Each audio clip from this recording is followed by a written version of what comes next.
Shalom saudaraku yang terkasih dalam Tuhan Yesus Kristus. Kembali lagi berjumpa di channel yang mengedukasi. Pendeta YouTube, dukung, subscribe, like, komen, dan share supaya banyak orang dicerdaskan. Teman-teman yang terkasih, memang sangat miris ketika ada banyak orang yang begitu menggebu-gebu untuk membela negara orang lain yang sebenarnya tidak terlalu banyak kontribusinya bagi negara sendiri. Tetapi di bangsanya sendiri yang sudah memakai istilah merdeka, tapi justru banyak orang-orang yang dirugikan, apalagi kalau berlainan keyakinan. Teman-teman, kali ini kita akan mendengar dulu ya kabar berita di bulan ini yang harus kita antisipasi dan terus suarakan supaya pemerintah kita ini tidak menggebu-gebu di dalam mengambil keputusan yang mungkin dan yang langsung bisa merugikan bangsa sendiri. Mari kita lihat teman-teman video berikut ini. Ya, teman-teman semua, ini gambar di atas saya dan yang ada di bawah saya ini aksi pada 25 September 2025 kemarin dalam aksi bersama komunitas Yahudi yang ada di New York, Amerika, dan komunitas teman-teman aktivis Papua Merdeka yang ada di Amerika dalam aksi bersama. Ini menyatakan dukungan dari komunitas Yahudi terhadap perjuangan pembebasan Papua. Dan ini menjadi warning. Saya dalam beberapa waktu telah menyampaikan bahwa pemerintah Indonesia harus berhati-hati dalam mendukung Palestina. Namun ya, situasi ini sudah terjadi dan kita lihat bagaimana komunitas Yahudi, dan yang perlu diingat bahwa orang Yahudi itu komitmen dalam mendukung dan menyatakan sebuah sikap, sehingga apa yang terjadi tanggal 25 September ini menjadi satu kemajuan baru bagi pergerakan Papua di internasional, dan tidak menuntut kemungkinan bahwa pemerintah Yahudi, pemerintahan Israel akan dengan terang-terangan juga akan menyatakan dukungannya kepada perjuangan pembebasan Papua Barat. Salam, salam akal sehat, Tuhan Yesus memberkati kita. Salam, salam akal sehat, Tuhan Yesus memberkati kita. International Olympic Committee atau Komite Olimpiade Internasional akhirnya memberikan sanksi kepada Indonesia, mengeluarkan Indonesia dari semua daftar tuan rumah penyelenggaraan pertandingan internasional. Saya tidak kaget, saya sudah menyampaikan hal ini sebelumnya bahwa negara-negara pendukung Israel kemungkinan akan melakukan gerakan tertentu untuk membalas Indonesia. Sikap kita jelas mendukung Palestina merdeka dan bahkan tidak memberikan visa terhadap atlet Israel yang ingin bertanding di Indonesia ketika menjadi tuan rumah. Nah, saya mengatakan ini mungkin tidak cukup hanya sebatas di olahraga, tetapi sangat mungkin negara-negara ini akan mendukung juga kemerdekaan Papua dan Aceh, karena mereka sepertinya kesal dengan sikap Indonesia, dan saya berharap Indonesia juga sudah siap mengantisipasi ketika hal ini benar-benar terjadi, karena sangat mungkin mereka akan menyamakan Papua, Aceh dengan Palestina harus diberikan kemerdekaan yang sama. Bagaimana dengan kita? Apakah sudah siap untuk mengantisipasi itu? Kita tunggu waktunya ke depan. Kita boleh di Palestina, tapi 4 kualifikasi itu juga dimiliki Papua. Jadi ini ada 4 kualifikasi negara menurut Montevideo nih ya. 1, penduduknya tetap. Palestina punya nggak? Nah, wilayah yang ditentukan ada nggak define teritorinya? Ada. Ada tapi debatable, ya kan? Betul. Terus pemerintahan punya nggak? Nah, kapasitas menjalin hubungan dengan negara lain, dia bisa kemana-mana, punya embassy, ada nggak? Ada, di Indonesia juga ada. Nah, jadi 4 kualifikasi itu ada kan, betul? Betul. Pertanyaannya, kenapa Montevideo tidak bisa melahirkan Palestina sebagai negara merdeka? Indonesia harus hati-hati. Ini saya mengingatkan nih Presiden untuk hati-hati juga nih. Kita boleh dorong Palestina, tapi 4 kualifikasi itu juga dimiliki Papua. London tanggal 20 Oktober 2025. Saya sebagai Presiden Bangsa West Papua mengutuk keras pembantaian massal yang dilakukan oleh militer Indonesia di kampung Suanenggama, mengakibatkan 15 warga sipil menjadi korban. Dan saya juga mengutuk keras pemboman melalui drone dan jet di Kibirok, mengakibatkan Lamek Taplo dan pasukannya gugur. Pembantaian ini juga pernah terjadi yang dikenal dengan Biak Berdarah, Wasior Berdarah, Panyai Berdarah, Abipura Berdarah, Wamena Berdarah, yang sekarang ini yang ke-6 kali terjadi di Intan Jaya, kampung Suanenggama, menewaskan 15 orang yang tidak bersalah. Masyarakat sipil yang tidak bersalah dibunuh oleh kolonial Indonesia. dalam hal ini Tentara Nasional Indonesia. Oleh sebab itu, saya mendesak kepada Presiden Republik Indonesia Prabowo Subianto segera menarik pasukan organik dan non-organik dari tanah Papua. Saya juga mendesak agar segera membuka akses untuk jurnalis, media, dan NGO untuk mengunjungi ke Papua yang pengungsi, terutama di Intan Jaya, Kiwirok, Oksibil, Puncak Jaya, Mai Barat, dan juga di seluruh wilayah di mana mereka sekarang ada di hutan rimba. Dan juga saya meminta kepada regional leader seperti MSG, Pacific Island Forum, segera mendesak Indonesia untuk mengizinkan UN High Commissioner kunjungi Papua Barat supaya mereka melihat sendiri apa yang terjadi. Saya menyampaikan kepada seluruh bangsa Papua segera bersatu untuk satu spirit, satu jiwa, agar kami bersatu untuk keluar dari bingkai NKRI. Kalau kami tinggal dengan Indonesia, pasti kami akan punah bersama rakyat Papua supaya kami merdeka dan kami hidup damai. Nah, itu tujuan utama daripada perjuangan bangsa Papua. Sekian dan terima kasih. Tuhan memberkati. Papua merdeka. Kita menyampaikan bahwa lambat atau cepat, sedikit orang atau banyak orang, Papua tetap akan merdeka. Papua will freedom.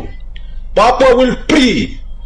Nah, jadi saya tegaskan atau saya tegaskan kepada kita orang Papua bahwa jaga keriting rambut kulit hitam harus dijaga dengan ketat. Jangan sampai kulit hitam rambut keriting ini habis atau punya di atas tanah dan negeri ini. Oleh karena itu, orang Papua berhenti menjual tanah dan juga berhenti kawin silang mengilang dengan bangsa-bangsa yang berkulit putih, berkulit kuning, berkulit merah, berkulit yang lain-lain. Itu dihentikan, karena kita akan menjadikan negara sendiri di atas bangsa West Papua, dan yang akan mendiami bangsa West Papua adalah orang-orang yang berkulit hitam dan berambut keriting. Itulah yang akan mendiaminya. Oleh sebab itu, jangan lupa diri, jangan anggap remeh dengan bahasamu di setiap-tiap suku yang ada di tanah dan negeri ini. Jangan anggap remeh dengan kulit hitammu, rambut keritingmu, tetapi peliharalah itu dengan baik dan benar dari atas tanah ini. Memuji dan memuliakan nama Tuhan juga di atas tanah. Melakukan segala sesuatu di atas tanah. Membangun segala sesuatu di atas tanah. Menciptakan segala sesuatu di atas tanah. Dan mendirikan negara itu di atas tanah. Oleh karena itu, berhentilah dari perbuatan-perbuatan bodoh kita ini. Bali, kalau kita stand sebagai pemerintah, jelas. Tadi saya ulang-ulang lagi mengenai Undang-Undang Dasar, mengenai stand kita menjadi tuan yang rumah yang baik, keamanan, dan tentu ya tadi seperti banyak negara hari ini, tidak hanya Indonesia, ya banyak negara juga sedang menghindar daripada pertemuan-pertemuan seperti itu. Nah, posisi kita juga pasti kalkulatif kalau bila ada ya pertemuan pertandingan seperti itu, kan itu salah satunya. Dan tentu kembali daripada PBPB harus punya visi yang sama, ya, misi yang sama. Terlepas kita membela mengibarkan bendera merah putih, tetapi tentu politik dan olahraga secara keseluruhan kita harus sama roadmapnya. Itu yang kita bisa lakukan. Saya ingin tegaskan sama bapak-bapak, tidak ada satupun negara Arab, termasuk Turki, yang bukan Arab, Turki kan Eropa ya, tidak ada satupun negara Arab yang berani nyerang Israel. Itu kalau mau saya tahu. Apalagi kita Indonesia, apa kejauhan, nggak nyampe rudarnya. Kita nggak punya pangkalan di sana, nggak ada satupun negara Arab yang berani nyerang Israel, termasuk Arab Saudi. Erdogan cuma teriak-teriak aja beraninya. Kenapa Turki pernah kalah sama Israel dalam perang? Mesir kalah oleh Israel dalam perang, nggak ada satupun yang berani. Mengapa mereka nggak berani? Satu, mereka kalah canggih persenjataannya. Yang kedua, mereka kalah ekonominya. Yang ketiga, Amerika terlalu berkuasa. Jadi jangan salahkan mereka juga. Apalagi boro-boro Indonesia, Pak. Hak asasi manusia. Terus bagaimana di Republik tercinta ini bagaimana di republik tercinta ini berulang kali mayoritas melanggar hak asasi manusia, khususnya kaum minoritas, di mana prinsip Undang-Undang Dasar 1945 itu terlalu jauh Pak memikirkan luar negeri. Bangsa sendiri saja tidak pernah dipikirkan. Coba Bapak hitung, di republik ini ratusan kali bahkan ribuan kali Indonesia mayoritas melakukan penjajahan bagi kaum minoritas. Mana prinsip Undang-Undang Dasar 45 itu? Sungguh aneh bin ajaib. Salam akal sehat. Salam damai sejahtera. Puji Tuhan teman-teman, kembali jumpa lagi pada kesempatan ini, dan ini sangat menarik sekali ya. Ya, ini adalah tamparan keras buat Menpora ya, Erick Thohir. Ya, ketika menanggapi IOC yang sudah memboikot Indonesia dari ajang olahraga internasional, dan Indonesia saat ini tidak punya kesempatan lagi untuk menjadi menjadi tuan rumah melakukan turnamen internasional. Nah, teman-teman, di sini memang pemerintah ya, dalam hal ini ya seperti Menpora dan juga Pramono Agung, Gubernur DKI Jakarta, dan juga Yusri Isra Mahendra yang telah memang menentang ya atlet-atlet Israel untuk bermain atau bertanding ke Indonesia dengan alasan karena Undang-Undang Dasar kita yang sudah dengan tegas mengatakan bahwa penjajahan di atas dunia harus dihapuskan. Nah, karena Israel sedang menjajah bangsa Palestina, maka Indonesia saat ini belum terbuka atau membuka pintu maafnya terhadap penjajahan bangsa Israel terhadap Palestina. Nah, tetapi di dalam video ini ya, kita melihat ini adalah tamparan keras ya. Karena apa? Undang-Undang Dasar dari sila pertama sampai ya sila kelima itu mencakup semua ya. Jika itu benar-benar harus ditegakkan ya, Bapak ini mengatakan bahwa kenapa umat Kristen yang dianggap minoritas masih ditindas, masih tertindas. Apa implementasi dari Undang-Undang Dasar seperti di sila ke berapa itu ya, keadilan sosial bagi seluruh rakyat Indonesia. Ya, kalau sebagai umat Kristen saya merasa bahwa kami belum ada kebebasan beragama ya, belum ada keadilan yang ditegakkan. Justru umat Kristen selalu dipersekusi di mana-mana. Nah, apakah ini amanat undang-undang yang sudah ditegakkan di negara kita? Nah, teman-teman semua, kita akan simak video selengkapnya dalam video. Berikut ini. Surat ini terbuka khususnya bagi Bapak Menteri Olahraga, Bapak Erick Thohir, dimanapun Bapak berada. Yang menjadi pertanyaan bagi saya, ketika sudah jelas-jelas bangsa Indonesia di blacklist oleh IOC untuk tidak lagi menjadi tuan rumah dalam bentuk apapun, untuk khususnya olahraga. Padahal kita tahu olahraga itu mempersatukan seluruh bangsa, suku, etnis, agama, ras. Lalu, yang menjadi pertanyaan bagi saya, bagi Bapak Menteri Pemuda Olahraga Bapak Erick, Bapak mengatakan bahwa Indonesia memegang prinsip Undang-Undang Dasar 1945. Pak, akumulasi dari Undang-Undang Dasar 1945 itu karena dasarnya bangsa Indonesia sangat membenci dengan Israel karena menganggap Israel melanggar hak asasi manusia. Terus bagaimana di republik tercinta ini berulang kali mayoritas melanggar hak asasi manusia, khususnya kaum minoritas, di mana prinsip Undang-Undang Dasar 1945 itu terlalu jauh Pak memikirkan luar negeri. Bangsa sendiri saja tidak pernah dipikirkan. Coba Bapak hitung, di republik ini ratusan kali bahkan ribuan kali Indonesia mayoritas melakukan penjajahan bagi kaum minoritas. Mana prinsip Undang-Undang Dasar 45 itu? Sungguh aneh bin ajaib. Salam akal sehat. Oke teman-teman terkasih, saya berharap teman-teman bisa memberikan tanggapan di kolom komentar yang berbobot, yang luas, dan yang spesifik juga bisa. Terserah teman-teman deh. Yang penting bisa mengedukasi banyak orang, karena sungguh sangat banyak para pendidik, para cendekiawan agama, cendekiawan dalam ilmu pengetahuan, justru banyak juga yang menyimpang karena dibenturkan dengan agamanya sendiri gitu ya. Nah teman-teman, tentu kita sebagai orang Kristen berdiri dalam porsi kemanusiaan yang adil dan beradab, itu penting ya. Kemanusiaan, keadilan itu harus dijunjung tinggi sebagai anak bangsa. terlepas apa agamanya, maka kita harus membela, menjunjung tinggi keadilan bagi semua agama, bukan keadilan bagi agama tertentu. Ya, berkaitan dengan video tadi teman-teman, kita bisa melihat dan mendengar begitu semangatnya teman-teman kita dari agama Muslim ini memperjuangkan kemerdekaan bagi Palestina dengan memakai istilah menghapuskan ya penjajahan di atas dunia. Tapi di bangsa sendiri banyak sekali penjajahan teman-teman, ya banyak sekali penindasan. Merdeka sih slogan saja kemungkinan, tetapi merdeka apa? Membangun rumah ibadah saja dilarang, ibadah saja diintimidasi, beribadah di rumah saja diusir, dibubarkan. Padahal orang-orang beragama loh. Gak usah deh jauh-jauh ke sana yang sudah negaranya maju, mengeluarkan ilmu teknologi, bahkan dipakai sendiri loh. Dipakai Indonesia sendiri, dipakai yang ngomong-ngomong sendiri gitu ya. Mereka yang mengeluarkan teknologi, agamanya agama yang mereka kafir-kafirkan begitu ya. Tapi mereka juga memakai produk-produk mereka, kan begitu. Kasihan. Nah teman-teman, mari kita lihat secara berimbang kalau ada orang-orang yang begitu bersemangat membela Palestina karena notabene itu seagama, mayoritas agama Islam di Indonesia, lalu mayoritas Islam di Palestina. Oh, kita satu bunga nih, kita satu agama nih, sama mayoritas nih. Lah ini kan tidak sesuai dengan cita-cita bangsa sebenarnya. Oke lah, kita bilang sesuai cita-cita bangsa, memperjuangkan kemerdekaan, menghapuskan penjajahan dan segala bangsa begitu ya.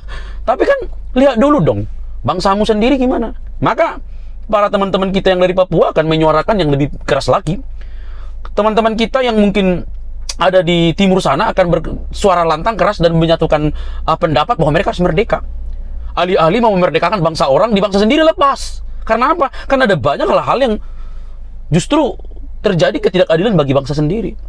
Ini para pemimpin bangsa kita nih, ya kan? Kayak Erick Thohir gitu ya kan? Masalah olahraga dan segala macam itu. Saya nggak habis pikir teman-teman, ya. Sebegitu dendamnya kah terhadap Israel? Sekali lagi teman-temannya, Israel itu membantu Palestina, tetapi karena di Palestina itu ada ormas yang bersembunyi di balik warga sipil sana, akhirnya terjadi bentrok yang begitu amat dalam. Ya itu nggak bisa dihindari memang, yang memang dirugikan sipil. Padahal yang di situ adalah oknum-oknum yang bersembunyi di warga sipil Palestina. Kita jangan buta lah tentang itu. Sekali-kali buka kacamata hitamnya supaya bisa melihat yang putih yang dilakukan oleh bangsa lain begitu. Ini masalah olahraga diboikot, masalah perusahaan, nama perusahaan diboikot, apa-apa diboikot. Lama-lama kalian itu tinggal di zaman batu sana wis dah. Gak usah pakai handphone begitu ya, gak ada jaringan segala macam. Aduh, capek memang. Tetapi ya itu, kita akan melihat bahwa Indonesia selalu kena penalti. Mereka makin maju bangsa Israel di sana, bangsa sendiri makin terkubur. Kenapa terkubur? Yaitu karena ulah pemimpin bangsa yang mabuk begitu. Saya sepakat bahwa kemanusiaan betul begitu ya. Betul. Tapi kalian pasti tahu lah bahwa Palestina, warga Palestina asli pun menyuarakan ketidaknyamanan mereka dengan kehadiran ormas yang menyerang Israel duluan, yang akibat balas-membalas. Kalian pasti paham maksud saya. Jadi kayak jurnalis-jurnalis yang berteriak, kita mau ke Palestina aja, bawa bantuan, bisa donasi segala macam. Aduh, kata Ustadz yang tadi, kata Ustadz Suparman tadi, nggak ada yang bisa mengalahkan Israel katanya. Bangsa-bangsa Arab aja nggak ada yang berani menyerangnya kok. Semua kalah. Apalagi Indonesia, rudalnya nggak nyampe katanya. Lucu memang. Kita makin tertinggal, kita makin tidak bisa ngapa-ngapain, bangsa sana makin terkenal. Anak bangsa yang berminat, berhobi untuk memajukan sepak bola, memajukan olahraga, akhirnya pupus harapan mereka untuk bertarung di dunia internasional. Karena apa? Ya karena tadi kita masih diikat oleh satu pemahaman bahwa ya kita membela yang menjajah gitu ya. Padahal kita tahu dengan detail konflik yang terjadi di Palestina dan Israel itu bukan soal penjajahan, tapi itu bentuk respon yang terjadi yang dilakukan oleh terlebih dahulu dari ormas-ormas yang di sana, orang-orang yang di sana, teman-teman. Jadi ini harus clear sebenarnya. Jadi makanya saya bilang media-media Indonesia ini kadang-kadang kurang berimbang dalam memberitakan sehingga banyak yang buta begitu ya. Nah ini lagi dipimpin oleh pemimpin Indonesia sendiri. Jadi gini teman-teman, jangan sampai kita itu sangat berjuang keras untuk membela orang lain, negara lain yang tidak berkontribusi bagi bangsa kita begitu ya. Bangsa kita kehilangan martabatnya. Kenapa? Ya kalau Papua merdeka gimana? Dan apakah kalian siap dengan kemerdekaan Papua? Dan jangan kaget loh, ini bentuk warning atau bintik-bintik api yang bisa memantik semuanya akan terjadi teman-teman. Lepas Papua jadi sudah. Loh teman-teman, mari dari kita berimbang. Makanya saya bilang beragama itu bagus. Tapi kalau beragama tidak membuat engkau mengasihi, menghargai, menghormati agama lain, ya itu kamu bukan beragama. Ya beragama, kamu cuma beragama di mulut gitu. Tapi kamu tidak menyembah Tuhan yang benar tuh. Karena Tuhan yang benar itu tidak mungkin melarang orang ibadah, karena orang ibadah itu kan untuk memperbaiki moralnya. Jadi kalau kamu melarang orang lain untuk beribadah, berarti apakah kamu menyembah Tuhan yang benar begitu? Di saat yang sama kalian banyak masih penjajahan bagi agama-agama lain di Indonesia. Apa respon kalian? Sudah bebaskah orang Kristen beragama? Sudah bebaskah pendirian rumah ibadat? Sedangkan ada undang-undangnya saja masih dipersekusi. Lengkap saja izinnya dipersekusi. Bagaimana nggak lengkap? Kan begitu. Sudah lengkap saja kasus-kasus yang dibuka oleh pegiat media sosial Abu Janda itu. Yang lengkap saja bisa dibuat tidak lengkap, apalagi yang nggak lengkap. Jangan harap. Jadi teman-teman dikasih oleh Tuhan, kita berdoa. Saya akan tetap berdoa bahwa bangsa kita ini jauh lebih penting dari bangsa manapun. Titik. Jauh lebih penting bangsa Indonesia dibandingkan bangsa lain, sekalipun itu seagama dengan saudara. Ya, saya bukan pembela Israel. Saya bukan pembela Israel, sekalipun saya tidak membenci juga gitu ya. Saya harus berdiri dalam porsi, ya kalau ham-ham. Jangan kita bersembunyi di balik hak asasi manusia, lalu mendukung karena kita memang seagama dengan itu gitu ya. Tapi kita mencelakai orang lain, tidak cocok itu. Oke teman-teman, saya harap teman-teman juga bisa cerdas lah, sama-sama cerdas kita, nggak usah singgungan lah. Mari kita membangun bangsa ini di atas dasar Pancasila, memberi kebebasan kepada beragam agama dan mendukung hak asasi manusia walaupun berbeda keyakinan. Entah itu Israel, entah itu Palestina. Musuh kita adalah satu, seperti HAMAS. Itu tidak bisa ditoleransi, kawan. Oke? Paham? Saya kira teman-teman paham. Oke, sampai di sini teman-teman. Jangan lupa untuk mendukung dengan cara subscribe, like, komen, dan share. Share teman-teman supaya orang dicerdaskan. Sampai ketemu di video selanjutnya.